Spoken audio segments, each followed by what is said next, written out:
peran filsafat dalam pengembangan kurikulum PAI. Nah, baik, di sini langsung saja saya akan menjelaskan rumusan masalah yang pertama, yakni tentang hakikat pendidikan Islam. Secara umum, konsep pendidikan Islam mengacu pada makna asal kata yang membentuk kata pendidikan itu sendiri dalam hubungannya dengan ajaran Islam. Dalam hal ini, hakikat pendidikan Islam yang sekaligus menggambarkan apa yang dimaksud dengan pendidikan menurut pengertian secara umum setidaknya ada tiga istilah yang lazim digunakan dalam pendidikan Islam, yaitu ada tarbiyah, ada taklim, dan ada ta'dib. Dari ketiga istilah tersebut, yang berkembang dan populer digunakan dalam masyarakat secara umum adalah tarbiyah. Salah satu bentuk penggunaannya terlihat pada penamaan fakultas pendidikan dengan kuliah at-tarbiyah yang di Indonesia biasanya disebut dengan fakultas tarbiyah. Dalam Al-Quran tidak ditemukan kata tarbiyah, namun ditemukan istilah lain yang memiliki kesamaan atau kemiripan makna dan seakar dengan kata tarbiyah, yaitu ada al-rob, ada robbayani, ada murabi, ada yurbi, dan ada robbani. Sedangkan dalam hadis hanya ditemukan kata robbani. Baik, berikut ini merupakan istilah yang populer dipakai dalam pendidikan Islam dalam wacana keislaman populer. Roma Yulis mengutip beberapa tokoh Islam dalam memahami istilah pendidikan Islam. Di sini disebutkan Roma Yulis menjelaskan tiga hal. Yang pertama, yaitu secara terminologi, kata tarbiyah menurut Al-Abrashi memberikan pengertian bahwa tarbiyah adalah mempersiapkan manusia agar hidup dengan sempurna dan meraih kebahagiaan, mencintai tanah air, sehat jasmani, berakhlakul kalimah, cerdas dalam segala bidang, dan dapat berguna bagi dirinya dan masyarakat, dan sopan santun dalam bertutur kata.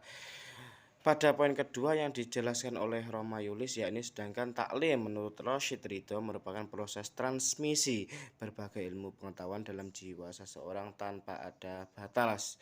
Yang ketiga, yakni ta'dib menurut Al-Atos adalah pengenalan dan pengakuan yang tepat dari segala sesuatu di dalam tatanan penciptaan sedemikian rupa sehingga dapat membimbing ke arah pengenalan dan pengakuan kekuasaan serta keagungan Tuhan dalam tatanan wujud dan keberadaannya. Definisi-definisi di atas apabila dikaitkan dengan pengertian pendidikan Islam, akan kita ketahui bahwa pendidikan Islam telah lebih merupakan pewaris nilai-nilai keislaman yang mengarah pada keseimbangan dan keserasian perkembangan hidup manusia, baik jasmani maupun rohani. Sekian dari saya, akan dilanjutkan oleh teman-teman. Selanjutnya yaitu urgensi filsafat dalam pembelajaran PAI. Zuhairini memberikan penjelasan terhadap pentingnya filsafat pendidikan, yaitu bahwa filsafat pendidikan Islam sebagai bagian dari filsafat Islam dan sekaligus juga sebagai dari ilmu pendidikan. Dengan demikian, filsafat pendidikan Islam berperan dalam mengembangkan filsafat Islam dan memperkaya filsafat Islam dengan konsep-konsep dan pandangan filosofis dalam kependidikan. Dan ilmu pendidikan pun akan dilengkapi dengan teori-teori kependidikan yang bersifat filosofis Islami.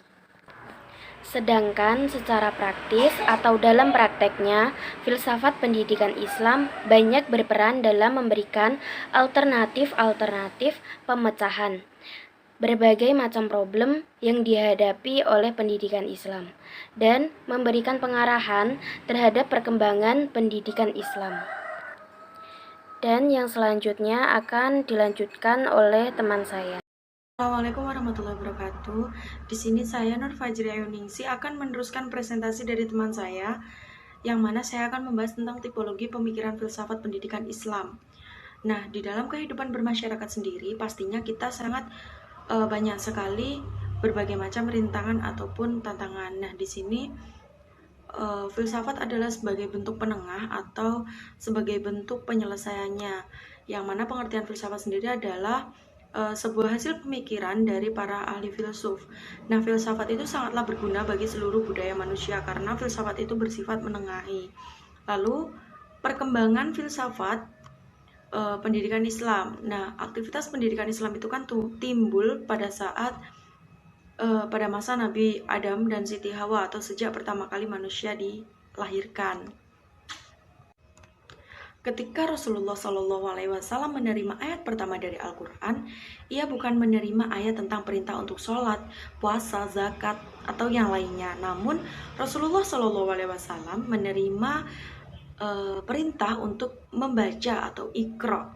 Dan juga implikasi terhadap pembelajaran pendidikan Islam itu ada yang pertama, filsafat pendidikan itu menunjukkan masalah yang dihadapi oleh pendidikan Islam di dalam bentuk tujuan khusus.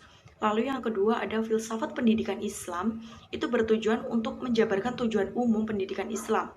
Yang ketiga ada filsafat pendidikan Islam yang menunjukkan bahwa potensi pembawaan manusia yang harus ditumbuhkan dan dikembangkan itu ada di dalam filsafat. Lalu yang keempat ada filsafat pendidikan Islam itu memberikan pendidikan informal tentang proses pendidikan selama ini dan yang mampu mencapai tujuan.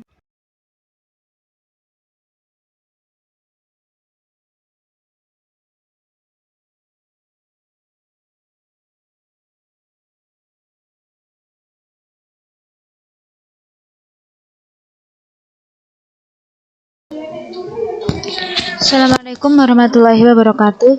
Di sini saya akan membahas tentang implikasi filsafat pendidikan Islam terhadap perkembangan kurikulum pendidikan Islam.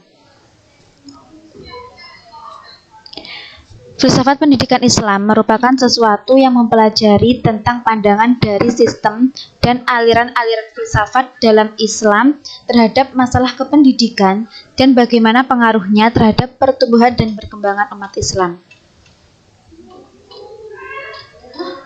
Perkembangan kurikulum merupakan proses penyusunan kurikulum oleh pengembang kurikulum agar kurikulum yang dihasilkan dapat menjadi bahan acuan yang dipergunakan untuk mencapai harapan yang diinginkan oleh pendidikan.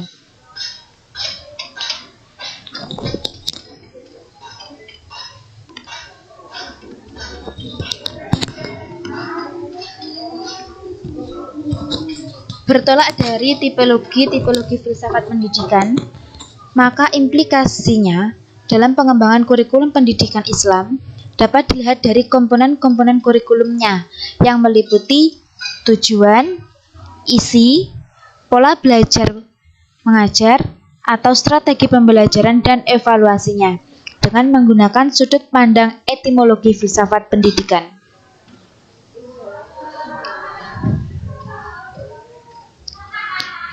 Selanjutnya, implikasi berdasarkan tipologi filsafat pendidikan tersebut dalam pengembangan kurikulum pendidikan Islam di era kontemporer setidaknya terdapat 3 hal. Yang pertama, pengembangan kurikulum pendidikan Islam perlu ditekankan pada doktrin dan nilai-nilai agama sebagaimana terkandung di dalam Al-Quran dan Al-Hadis dan dalam kitab-kitab karya ulama terdahulu yang berisi hal-hal utama atau hal-hal dasar yang esensial. Kedua, kurikulum pendidikan Islam ditekankan pada penggalian problem-problem yang berkembang di lingkungan yang dialami peserta didik. Untuk selanjutnya, peserta didik dilatih atau diberi pengalaman untuk memecahkan problem-problem tersebut dalam perspektif ajaran dan nilai-nilai agama Islam.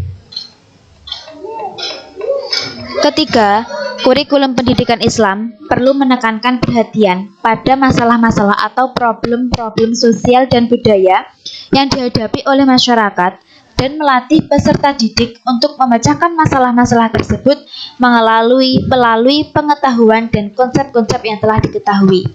Sehingga dengan demikian, pendidikan Islam dapat berperan memperkaya isi nilai-nilai insani dan ilahi, menumbuhkan kreativitas peserta didik, memperkaya khazanah budaya manusia, serta menyiapkan tenaga kerja yang produktif.